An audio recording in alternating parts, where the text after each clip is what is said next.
Penguin Random House Audio presents Ruth Bader Ginsburg, A Life, by Sherron De Hart.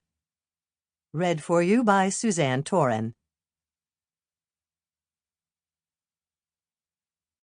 For Jerry, for unwavering love and support. Preface. An American Icon. The year was 1993. The President of the United States strode toward the lectern in the White House Rose Garden, accompanied by a diminutive 60-year-old woman in a cobalt blue suit and dark sunglasses. Before a bipartisan sprinkling of the Senate Judiciary Committee, family members, friends, and the national press, Bill Clinton presented his replacement for the retiring Justice Byron White, Judge Ruth Bader Ginsburg. In the months and years ahead, he predicted, the nation would come to know much more about the woman at his side. People will find, as I have, he pledged, that this nominee is a person of immense character. Quite simply, what's in her record speaks volumes about what is in her heart. She has stood for the individual, the person less well off, the outsider in society, and has given them greater hope by telling them that they have a place in our legal system. Indeed, Clinton continued, many admirers of her work say she is to the women's movement what former Supreme Court Justice Thurgood Marshall was to the movement for African Americans. Following the president to the lectern, the nominee responded graciously, thanking him, and especially New York's Senator Daniel Patrick Moynihan, who first brought her to Clinton's attention. She followed the introduction of her family with a statement that was at once personal and political. The announcement the president made is significant, I believe, because it contributes to the end of the days when women, at least half the talent pool in our society, appear in high places only as one-at-a-time performers. Noting that Justice Sandra Day O'Connor was sitting on the Supreme Court, and nearly 25 women served on the U.S. Court of Appeals, 2 as chief judges, she predicted that more would follow.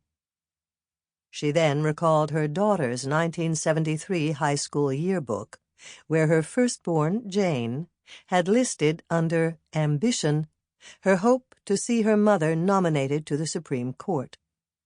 The next line read, "If necessary, Jane will appoint her. Jane is so pleased, Mr. President, that you did it instead, and her brother James is too." Then Ginsburg turned to the many to whom she felt indebted, a revived women's movement and the civil rights movement of the 1960s, from which feminists in the United States had drawn inspiration, as well as colleagues and family. And with a deft touch, she mentioned that this was not the first time that a member of her family had stood next to Hillary Rodham Clinton, whom she herself had met just that day. "There is another I love dearly, with whom the First Lady is already an old friend." Holding up a photograph of Mrs. Clinton surrounded by nursery school children singing the Toothbrush Song, she pointed to "my wonderful granddaughter, Clara." She also thanked her husband, Marty, "my best friend and biggest booster," her mother-in-law, Evelyn, "the most supportive parent a person could have," and children with tastes to appreciate that Daddy cooks ever so much better than Mommy, and so phased me out of the kitchen at a relatively early age. She concluded with a tribute to her mother, Celia Amster Bader, "the bravest and strongest person I have ever known.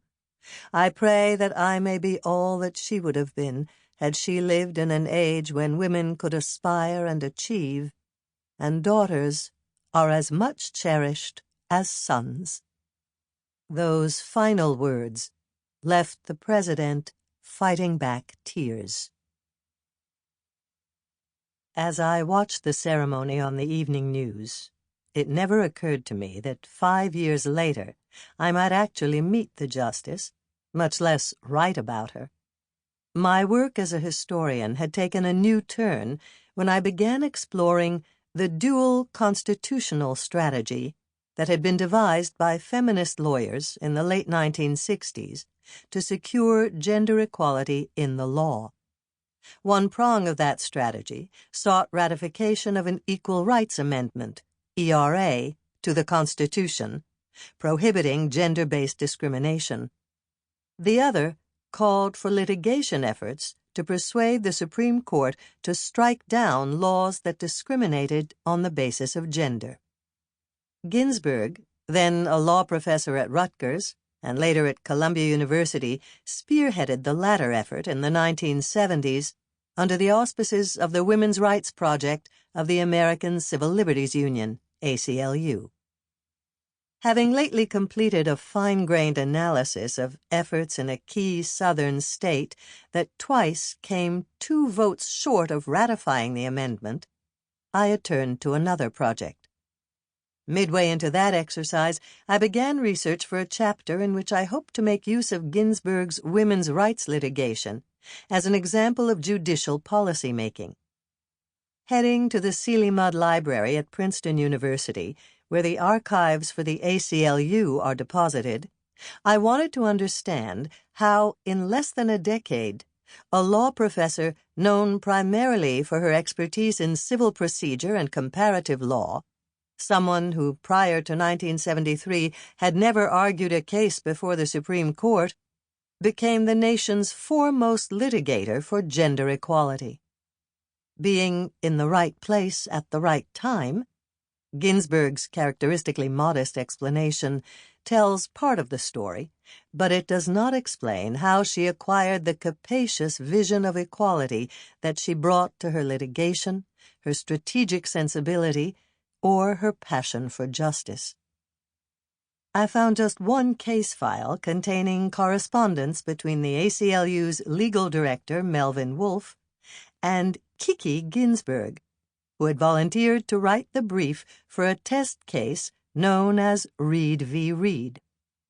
Her brief won the case, convincing the justices for the first time in the nation's history that gender-based discrimination violated the Equal Protection Clause of the 14th Amendment.